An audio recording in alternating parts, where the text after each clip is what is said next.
Good morning, Katherine. How are you doing today? Good morning. So nice to meet you. Oh, I wish I would have had this book in all my years of broadcasting because, you tell the tale of what it's really like to be on that stage and the journeys that's required for those that will need it on their future stages. And we didn't have this book, and I want to thank you for this book. Well, thank you so much for saying that. I was really hoping that a lot of people would have that opinion because when I started out writing this book, I realized there were a lot of books about women in rock, but not one specifically about feminism and women's experiences in the music business and in life in general, but mostly focused on their careers. And so I hope that it would be something that would be helpful and perhaps important for people to read. Yeah, I would love to put this in the hands of a lot of program directors. And the reason why is because I grew up in the age of radio where you didn't play two women back to back. In fact, you had to keep 3 or 4 songs in between them. And I never thought that was right. Yeah, there are a couple of women who tell that story in this book, but I heard it much more than that. I just chose a couple of them to put in, but that was a recurring theme for sure, and I think that a lot of people don't realize that that was happening, and the negative impact that it probably had on so many women's careers when they just weren't getting the same airplay as their male peers. Yeah, I'll tell you what, I love the idea that you put focus on 20 stories, because inside my creative heart, and as well as my love for great rock music, that means there's going to be a sequel. Because you can't stop at 20 stories. Yeah, at the end, I was having to turn people down, unfortunately, who wanted to be in the book. And I said, I'm sorry, I just don't have space anymore. So we'll see. Yeah, we'll see how it goes. But I'm glad that I got these 20. I think the ones that I got are a really interesting cross-section of women in rock, different subgenres, from punk to folk to mainstream, and very differing opinions on feminism itself even. So I hope that I captured a really broad spectrum there. Yeah, once again, it's, in the old days, we'd go into that bookstore and you would get a book about a girl band like the Go-Go's, and that's all that was in there. It wasn't compared to other girl bands or anything like that. You had to go buy that other book, and all of a sudden, you've got a bunch of books. But this one right here really does centralize on people like Gina Schock. I didn't know this story, and I thought I knew everything about her. Yeah, Gina was really forthcoming. Well, all the women were really forthcoming, but Gina is a very exuberant and candid woman, and I really enjoyed my interview with her very much because, yes, as someone who grew up listening to the Go-Go's, watching them on MTV, it seemed like they were having the time of their lives. And so it was really interesting to hear the stories behind the scenes about how, yes, there were good times, but they also encountered some really infuriating treatment, too, as they tried to break boundaries for women in the music business. Yeah, and they stood up and they stood out in an age that was all about Prince and Michael Jackson. And then here comes the Go-Go's, and you're going, wait a second, this is kind of funky. And it was right there in the center of the birth of MTV. Yeah, and she talks about, and other people in the book talk about how that was a double-edged sword, right? MTV was great because it raised people's profiles so much, but then also all of a sudden there was this emphasis on image, on appearance, on how attractive they were, and it seemed that women were expected to be more attractive than their male peers. They were held to a different standard, and so they talk about that in this book a fair amount, and how that has impacted their careers. And who better to know that than Ann Wilson of Heart? Oh my God, her journey with that image? Yeah.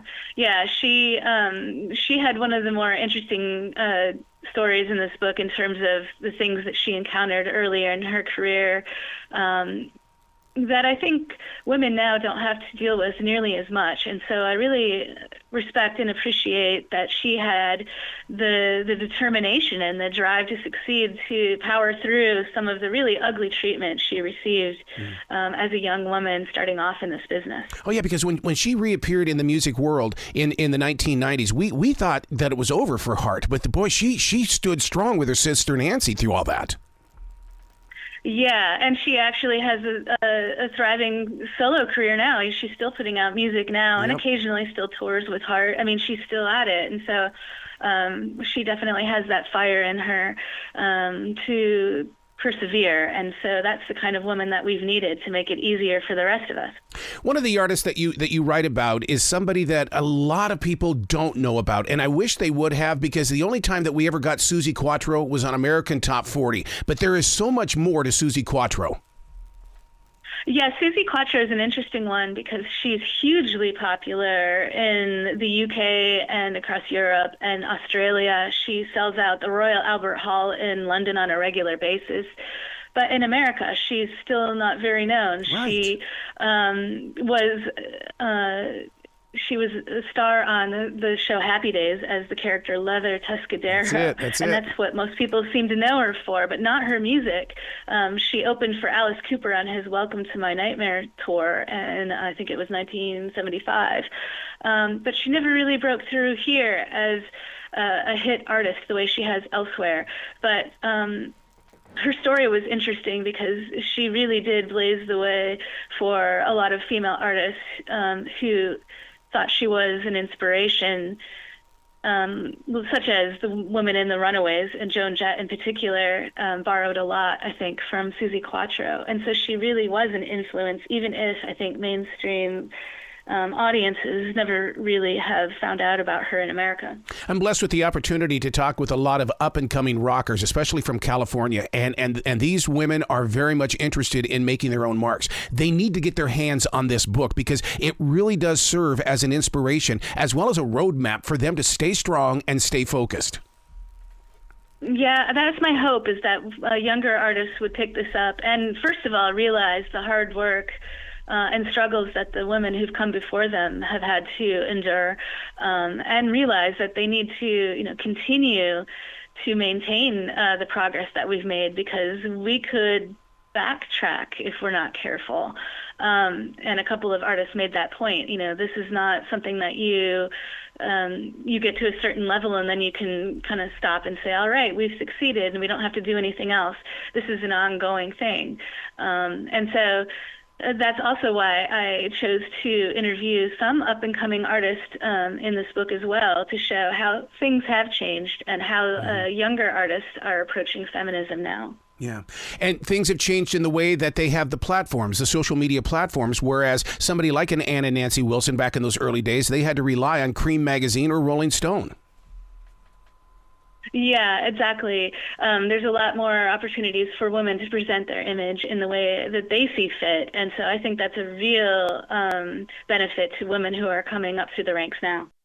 One of the things that I'm learning is that a lot of these musicians, they go out, they form their bands, they end up in Nashville as songwriters. There's a girl by the name of Abby Kay who I think is going to be one of the greatest bass guitarists. That she is just unbelievable on that thing. But it's like, how do you get her out of Nashville and get her out there onto a bigger stage, especially when the internet really is the new Tower Records? Yeah, that's the new struggle. It used to be getting attention, and now it's everybody can get attention. Yeah. How do I cut through the clutter? But see, that's why this book is so important, because, you've got a story here on the Indigo Girls that a lot of people don't know, that they, what they had to do in order to become something. Yeah, and they had an extra layer of difficulty because they were one of the first openly gay musical acts. And so they were facing discrimination on two fronts. Not only were they female, but they also were lesbian artists, and that was kind of a double whammy. But again, they persevered and they had the talent, and so they overcame that, and now they have one of the most loyal, supportive audiences I've ever seen. Oh, I was that jock on the radio that when they would play a little disclaimer before the Indigo Girls and even Katy Perry with I Kissed a Girl. We had to play disclaimer. Okay, we're going to play a song that you might find offensive, but here we go. But it was like, what are we doing here? Yeah, and Amy Ray, who I interviewed for this book, of the Indigo Girls, she talked a lot about, behind the scenes, the kind of angst and depression that encountering this kind of treatment brought up in her. And as a fan, back in the day, I had no idea that this was going on. Yep. As far as I could tell, she and Emily Saliers, her bandmate, everything seemed great. And same thing with the Go-Go's. In fact, there were a lot of artists in this book who, on the surface, as a fan, it seemed like everything was going wonderfully. But behind the scenes, there were a lot of struggles and a lot of unfair treatment that they had to contend with. Did you run into the plastic candy-coated bathroom mirror smile in the way that they knew you were there to get a story, but you could look into their eyes and get a deeper purpose to that story? Because when you've been on the road and you've been through the struggles, it's inside. And ultimately, it's up to you, Katherine, to get it out. Well, actually, I found that these women came to me, all of them, really willing to be very candid and open. It was like this topic seemed to really resonate with them. And some of them I barely had to even say hello before they were kind of off to the races. They had stories they wanted to get out. And so that was really great as a journalist to not have to pry it out of them, because, I mean, I'm sure, as you know, sometimes you encounter interview subjects who come to the interview very guarded, and you have to, it's like pulling teeth getting stories out of them. But I didn't encounter that in this particular project at all. These women came to me very open and honest, and I'm very grateful for that. In fact, a couple of them said, these are stories that I've never told publicly before. Yeah. And so I felt really honored that they felt comfortable enough with me and respected this project enough to do that. You talk about the interviews. Okay, we're reading about the interviews in the book, She's a Badass, Women in Rock. Do you have the sound? Because if you do, you've got something that's extremely priceless. Yeah, I've kept everything that I amassed through this, just because that's what I do. Yeah. As a journalist, I'm sure you do the same. Like any kind of preparation, you just keep forevermore.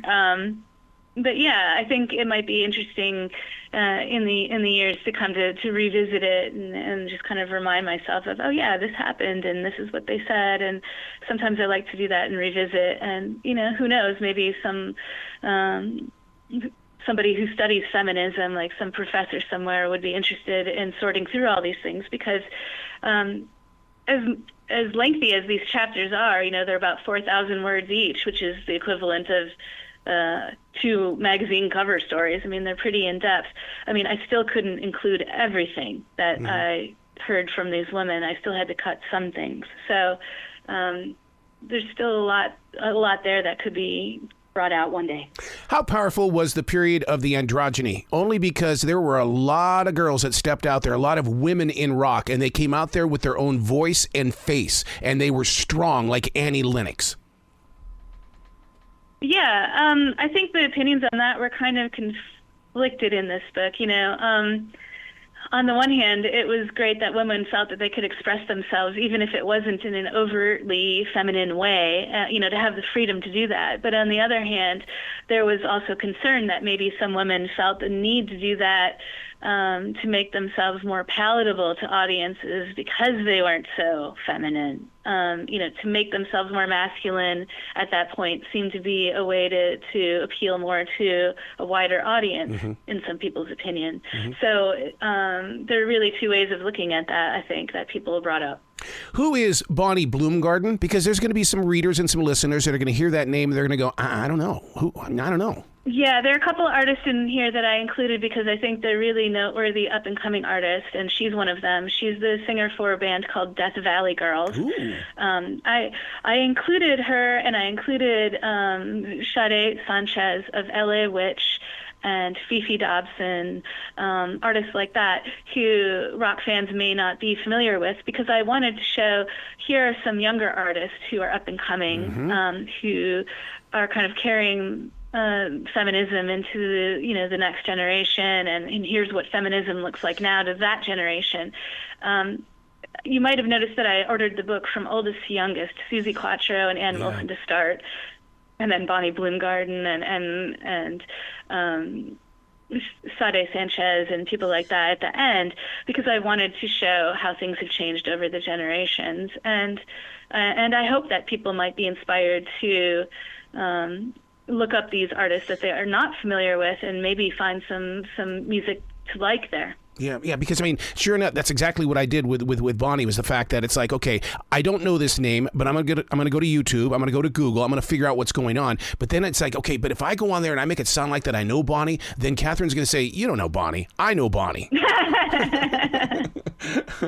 Well, I don't know. I mean, like as a music journalist who interviewed about 2/3 of these artists before this book, I mean, that's how I got them for this book, is I could circle back and say, like, I talked to you before, will you talk to me again for this?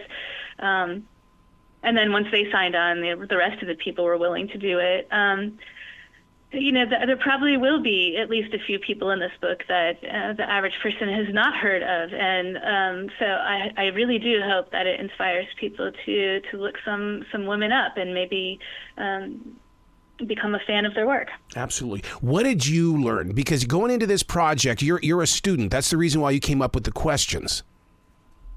Yeah, I have to say I was really surprised that there was a subset of women who did not want to be labeled as feminists at all. I guess I thought when I started this book that anyone agreeing to do this project would be very supportive of being called a feminist, and that was not the case. And it's not that these women don't want female equality, it's that they disagree with the way the feminist movements have progressed. They disagree with the methods that these movements have employed. And so it was really interesting to hear their takes on that. And I think in the end it made it a much more well-rounded book, because I thought there must be a lot of women out there who maybe feel the same, who want to get equal pay for equal work and such, but maybe don't agree with some of the feminist movement methods. So I hope that people reading this book will find at least one woman in it who expresses viewpoints that are similar to their own. Do we see Taylor Swift as being one of these feminists? I mean, look at what she's done in the past year. Yeah, she's more of a pop artist, so she started off as country and then pop, so I did not include her in this book because I was trying to keep it focused on rock, because I do feel that out of all the genres, it's still perhaps the most unequal in terms of female equality. But yes, I would say that Taylor Swift has been a feminist. She definitely seems to have a healthy message of empowerment for young women, and I really liked it when she has publicly treated her road crew so well. You may remember a few months back how when she finished her tour, she gave every single person on her road crew, from the guitar tech on down to the caterer, a significant bonus check as a thank you, and I thought that was really classy. Yeah. So I think that she comports herself really well, and if I had a teenage daughter or a preteen, I would be happy for them to have her as a role model. Absolutely. You still bring up that one point about how even today that there's a lot of women that aren't making it on the rock radio stations, and I have to agree with you, because I listen to a new rock station, I'm not hearing the girls, and it's like, well, what can fans do? Yeah, well, I guess you can call up the stations and request more, just make it clear that this is something that people want. And I'm not sure why rock lags behind other genres. I mean, even country music, pop music, hip hop, these other genres are much more ahead in terms of having equal numbers of female and male artists represented. So I'm not really sure why that is with rock music still. Well, this book is going to create a movement then, okay, Katherine? I hope so. That was one of the reasons why I wrote it. And I do want to make the point that, the women in this book were very careful to bring up stories of men who have helped them. I mean, this is not a male-bashing book in any means. This is a book about women talking about times when they were treated badly by certain men and how that has been unfair. But I think the message is overall hopeful. It's a hopeful one. Yeah. Please come back to this show anytime in the future. The door is always going to be open for you. Thank you so much. It's been a real pleasure. I appreciate it. You be brilliant today, okay? Thank you.